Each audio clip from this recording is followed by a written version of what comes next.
que uno aprecia a través de la televisión y de los diarios. Se han cometido gravísimos errores en la ética periodística, se han acusado personas con muy escaso fundamento, se han corrido aventuras de suposiciones para llenar el espectáculo, pero no me parece que sean los periodistas en general los culpables, sino la necesidad de quienes digitan cómo se comportan los canales dando demasiado tiempo a un tema. Estoy seguro que los errores que se han cometido tienen mucho más que ver con tener que llenar esos espacios que con lo que verdaderamente cada uno hubiera dicho si esto tenía la dosis correcta, los tiempos. Hoy el norte periodístico, por lo menos en este caso, ¿es el criterio, es la convicción o es el minuto a minuto? Yo estoy afuera del minuto a minuto, estoy afuera de todo lo que sea rating, trabajo para mis convicciones, para mi gusto, para darme placer, para los amigos que me escuchan. Yo soy muy respetuoso de quienes tienen una opinión formada de mí y no quisiera traicionarla caminando por lugares que yo mismo he deplorado muchas veces. Hoy hay también una sensación, al menos en el oficio, lo cual me parece grave, de plantearnos de manera maniquea. Si es blanco, si es negro, si es la corpus, si es el gobierno. Le cuento que en muchos casos nos costó sentar a periodistas que pensaban muy distintos. Yo dije, si ya los periodistas no nos podemos sentar a intercambiar parte de la razón, estamos complicados. ¿Le pesa que se lo haya ubicado a usted en esta mirada maniquea como el periodista del relato, el periodista del oficialismo? Es maniqueo, no es así. Pero tienen tanto poder desde la otra vereda que lo pueden haber instalado y finalmente se engrosa la piel, uno lo va sobrellevando. Es muy injusto, cualquiera que escuche los programas detenidamente sabe cuántas discrepancias pueden haber con el gobierno, recientes, históricas, un poco en el tiempo inmediato de los 3, 4, 5 meses en este año, pero con gran habilidad, dado que la discusión es por la ley de medios y que yo era quizás el único periodista con una cierta autoridad para hablar del tema, dado que lo había tratado durante 20 años, esos medios de comunicación pusieron en énfasis muy especial en quitarme credibilidad. Esto es de dos maneras. Una, ubicándome desde el punto de vista ideológico de una manera muy claramente identificable por ellos, y la otra referido a los temas como el dinero o lo que se paga, o con lo que han tenido menos suerte, porque en ese sentido han ligado muy mal, dado que yo trabajo en una empresa que no tiene nada que ver con nada, y allí tengo mi sustento más importante desde hace muchísimos años. Pero no cabe ningún tipo de dudas que han tenido un cierto éxito en que mucha gente piense de esa manera. Usted decía, yo tengo disensos grandes con el gobierno de los últimos tiempos. ¿Cuáles serían, digamos, si usted dijera en este momento dos de los temas en los que me paro exactamente en la vereda de enfrente del gobierno, cuáles serían? Ley antiterrorista, la ley de las ART, que un gobierno de izquierda no haya alivianado la carga para llegar a la despenalización del aborto, que se haya puesto el fútbol a las 9:30 de la noche los domingos, es decir, desde pequeños detalles como este que he citado hasta temas bastante más importantes como la ley antiterrorista, para citar algunos casos. Es menor, pero me interesa esto. ¿Le parece que este juego de poner el fútbol a las 9:30, yo creo que con evidente intención de competir contra Jorge Lanata, no responde a un gobierno progresista, un gobierno inteligente, no sé cómo definirlo? ¿Por qué? ¿Qué tendría que ver? Podría ser progresista y no inteligente. Podría ser inteligente y no progresista. ¿Se puede ser inteligente y no progresista?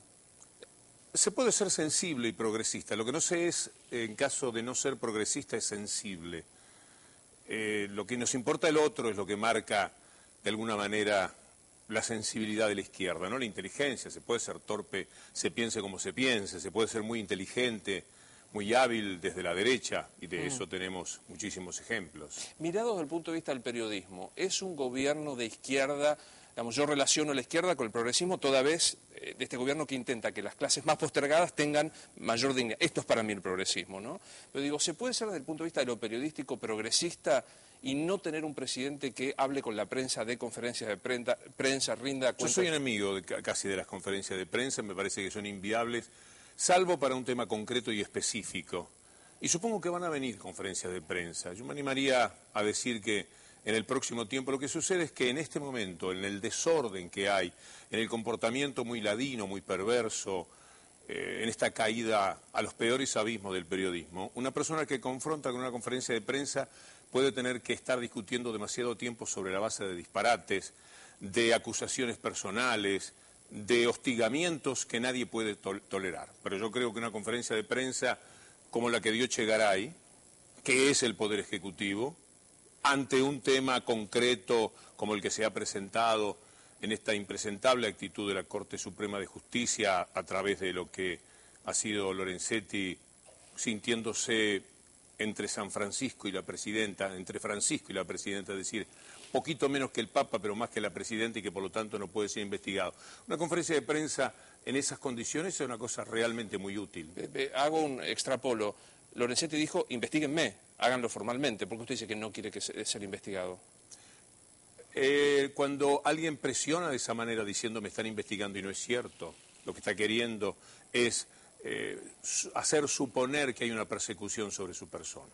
Si verdaderamente hubiese un intento de saber algo de lo que se refiere a la relación con la AFIP de Lorenzetti, él tendría que dar el ejemplo. Es uno de los ciudadanos más importantes del país y tendría que decir, celebro que a mí también me investiguen. No, yo comparto. O sea, usted, Lorenzetti, el que nos está viendo, es igual ante la ley y si uno tiene sus papeles en regla, investíguenme. ¿Y entonces? Pero digo, pero no es mucho más agraviante que una presidente desde un atril que no admite la repregunta, digo, quiero ser jueza porque con una cautelar gobierno, desconociendo la más básica división de poderes. Es un ejemplo que pone frente a una situación política que todos conocemos y no puede decir eso.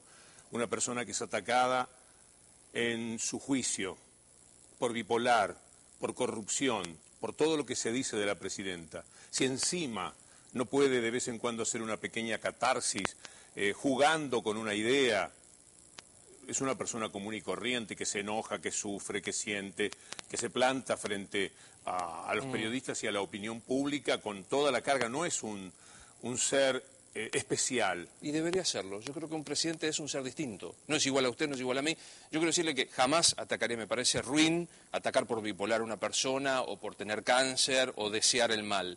Pero digo, también desde el atril se descalifica al abuelito tacaño, a la inmobiliaria que no paga. Digo, Bueno, eso es una desproporción. A mí me parece que está muy bien eso. ¿Está muy bien? Sí, yo creo que es perfecto, que hay que saber desde dónde se habla. Si alguien con intereses inmobiliarios muy pesados hace acusaciones tan severas y alguien mira el currículum de ese señor y dice, esta persona no está calificada para gravitar en los medios de comunicación en medio del desastre que se quiere proyectar sobre el gobierno. A mí me parece que está muy bien desautorizarlo. A cada momento deberíamos saber desde dónde nos habla cada persona. Yo creo que si la presidenta en estos momentos aceptara alguna conferencia de prensa por un tema concreto, hay periodistas que no se animarían a preguntarle porque no se animarían a decir de qué medios son. Pero yo creo que es a la inversa. La presidenta debería someterse a la conferencia de prensa como en cualquier país republicano y en el caso de que fuera agraviada, decirlo, en el caso de que fuera una opinión impropia, utilizar el viejo adagio. Yo no le pediría a la presidenta, pero son puntos de vista, que participe del escándalo que sería una conferencia de prensa, salvo por un tema concreto y específico. Me parece que poco a poco incluso lo va a hacer y que puede ser hasta una carta de éxito, porque como la oposición para el gobierno son los medios dominantes de comunicación, tenerlos enfrente y poderles decir en la cara lo corruptos que son, los sinvergüenzas que son, y cada una de las mentiras que dicen cotidianamente sería extraordinaria. ¿De qué medios usted me dijo? Yo soy de tal diario. ¿Qué me está preguntando? ¿Por qué hacemos este gasto? Mire, hacemos este gasto porque lamentablemente no estamos tomando todo el dinero que corresponde de los afiliados porque su diario y sus patrones están robando al Estado, no pagando millones y millones de pesos. Lo hacen, ¿eh? Lo hacen habitualmente. El gobierno lo hace habitualmente a eso. No. Cada oficialista, digamos, y yo no quiero defender a Clarín, nunca he trabajado en Clarín, no tengo nada que ver, no me une su línea ideológica, pero cada... O sea, pero usted sos joven, podés pensar que podés trabajar. No, yo tengo casi 50. Sí, yo pero sos muy joven todavía. La expectativa de trabajar en Clarín, la expectativa de la pertenencia, el miedo a romper con lo establecido, el miedo a romper con quienes son sí lectores de esos medios, anidan todas las personas, lo admitan o no. Todos saben lo que estamos jugando. A mí me parece que cuando la gente quiere colocarse a mitad de camino en esta discusión, tiene derecho, pero no puede pedir que se les felicite por eso, porque es una actitud recelosa de lo que le puede pasar en el futuro. Nadie le tiene miedo al gobierno. Usted se animaría a decir cualquier cosa del gobierno, pero no se animaría a decir, no sé usted, estoy diciendo usted en general, Sí, que Mañeto es un hombre tremendamente corrupto y un mafioso. No lo diría.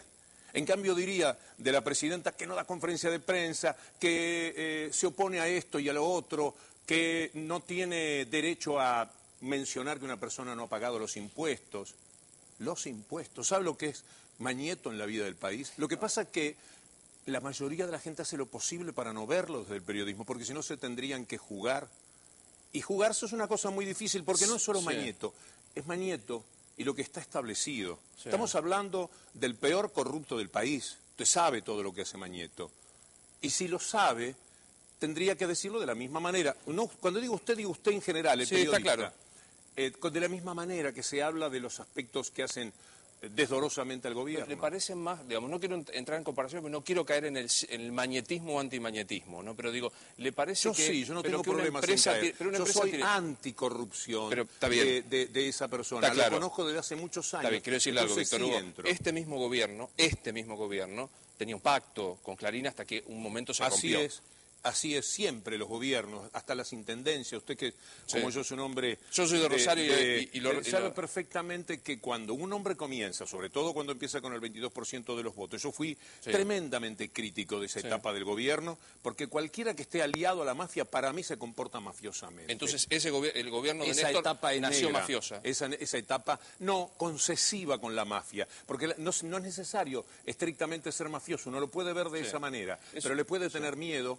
O puede decir, estoy usando en la medida de lo posible. Un gobierno entra. Pero el fin justifica los medios. No, es el hecho de que yo necesito gobernar. Un gobernante tiene que tomar muchas barajas en la mano. Y entonces, si el medio más poderoso, el medio que asfixia a los gobiernos, de momento está a favor y pide algunas cosas que se le pueden conceder en esa lucha de poder a poder, cuando vemos toda la película nos damos cuenta que hizo bien, porque de esa forma construyó un poder que le permitió hacer otras cosas, como por ejemplo poner a ese poder que hasta ese momento no era tan visible, salvo para algunos, entre los que me cuento, ponerlo arriba del ring y que ahora podamos ver la catadura moral de tanto del señor como de todos los que actúan desde el periodismo o desde donde sea como cómplices. Permítame el ejemplo, no es el más válido, también es un reduccionismo como el que hacía. La culpa de 3 muertos en Castelar en el Sarmiento, ¿es de un multimedio poderoso o de un Estado que durante 10 años hizo exactamente lo mismo que en los 90 y desmanteló el servicio ferroviario? ¿Por qué avanza de esa manera sobre algo que todavía no sabemos, Luis? No, ¿cómo? ¿Por qué se arriesga? Yo me arriesgo. Yo anoche vi en televisión el video, el avance cada vez más rápido. ¿Sabe por qué? Puede ser un error humano. Puede ser un error humano, pero ¿sabe qué aprendí tratando de ver cómo funcionan otros países? Los sistemas de transporte público... ¿No hay accidentes en otros países? Sí, claro, pero admiten, limitan el error humano, que existe. Es inevitable que haya un error humano. Sí, ahora han inventado todo lo que se podría hacer para evitar el error humano. Sola cosa, el freno automático, que existe en los persona que tiene 4 frenos, una persona que tiene la posibilidad hasta de por lo menos disminuir la velocidad mientras guía ese tren, está con las herramientas necesarias como para frenarlo. Lo que tenemos que determinar es si lo hizo o no. En consecuencia, la culpa al Estado, esa facilidad en la que se cae por un sector del periodista o ese ataque impiadoso que desde el primer momento hacen los que tienen una posición como ellos dominante y confrontativa por la ley de medios y por todo lo que ya sabemos, es por lo menos muy aventurera. Está bien. Yo vengo de los medios del interior que no fueron precisamente favorecidos por los multimedios que usted menciona. Y en la época en que en el gobierno de la Rúa, el actual subsecretario de la Presidencia, Gustavo López, favorecía dar repetidoras a Clarín en todo el país, yo me opuse públicamente. Quiero aclararlo para que nos entendamos. Ahora sí, yo creo que más allá del accidente, este Estado ha desmantelado el sistema ferroviario. No me diga más allá del accidente, no podemos superar. Usted puso el accidente. Sí, claro, y entonces lo sostengo. No me lo quite ahora de la conversación. El accidente y el desmantelamiento es producto de una desinversión con acuerdos, con mafias que no son denunciadas, sindicatos, grupos empresarios que a lo largo de estos 10 años han gozado de muy buena salud. Usted recoge la denuncia de mafias que dominan a los sindicatos, a los gobiernos y a los periodistas para decir una cosa que todavía ni usted ni yo tenemos probado. No y hay... que usted y yo seguramente... Pero los sindicatos apoyaron la privatización. Tenemos más elementos, para pensar que hubo un error humano en este momento a que hubo desidia de parte del Estado. Víctor Hugo, déjeme hacer esta pregunta. Usted es una persona inteligente a quien yo respeto. ¿Los ferrocarriles argentinos son los que merece un país que ha ganado una década? Son lo posible de un país que viene de lo que venía en el 2000, del desastre por el cual en realidad quizás tenían que viajar a pie desde el conurbano a poder trabajar, desde ese lugar en el que hubo que reparar poco a poco y sobre todo cobrarle a los trabajadores un peso. Es de una hipocresía formidable hablar de los trenes que podríamos tener, sí, pagando 25 pesos por boleto, con empleados que ganasen 35.000 pesos. Ahora reclamemos a la UIA o al dueño de este canal, que el señor que nos está tomando con la cámara, que quizás vive en el conurbano, gane 25.000 pesos por mes para poderse pagar el tren. Pero que yo tomo en París cuando viajo. Le quiero reclamar a los empresarios que han sido amigos de este sistema, que han recibido subsidios multimillonarios y que no aparecen, por ejemplo, en frenos automáticos que podrían haber evitado el accidente. Esto no es opinión, ¿eh? Yo creo que en ese terreno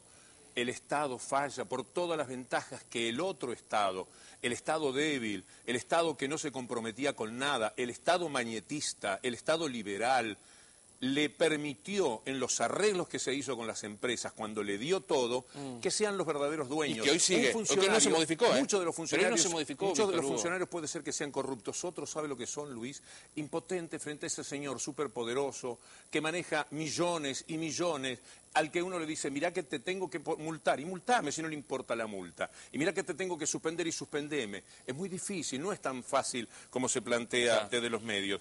Y nunca hay que olvidar, en el contexto de estas discusiones, cuando se habla de cómo se viaja en el tren, de dónde venimos, claro. Qué es lo que hubo que pagar y qué es lo que hubo que confrontar.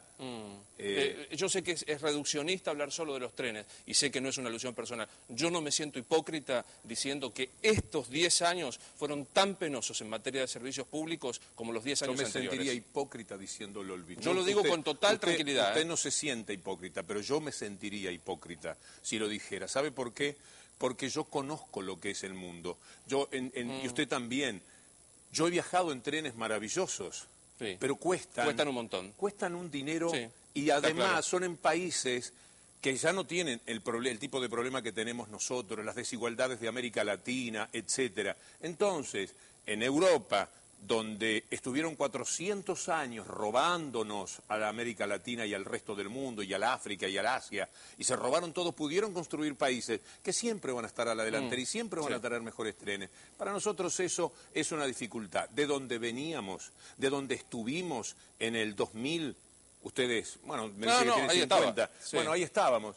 Luis, pedir que además de buenas a primeras viajemos como en el metro de París. Hugo, 10 años, no buenas a primeras. Pero bueno. 10 años pagando ¿qué? 10 años pagando... A los empresarios prebendarios que estuvieron siempre allí.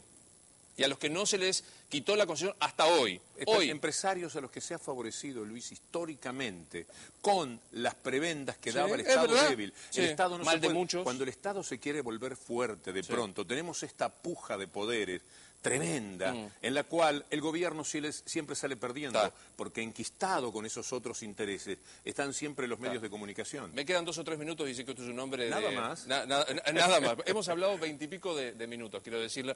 ¿Le ofende si le pregunto su opinión profesional sobre Jorge Lanata? ¿Por qué me ofendería? Es un gran profesional que me parece se ha convertido en la tercera gran adquisición de Mañeto en su historia. Papel prensa, el fútbol y ahora Jorge. Me parece que es la mejor inversión de toda la vida de Mañeto y que le está dando un resultado excepcional porque se trata de un hombre muy capaz. ¿Lee sus biografías, particularmente la última muy crítica? No me hago daño y además quedo muy feliz porque cuando para escribir una biografía en la primera página tienen que decir que yo digo lo que digo porque alguna vez me dieron $10 millones, que gracias a Dios me los he ganado trabajando y bastante más que eso. Cuando una persona tiene que recurrir para empezar un libro a una mentira, es inocuo cualquier cosa que pueda hacer. ¿La reelección de Cristina debería ser admitida como debate dentro de esta democracia? Roosevelt fue 4 veces presidente, depende cómo tomamos la situación.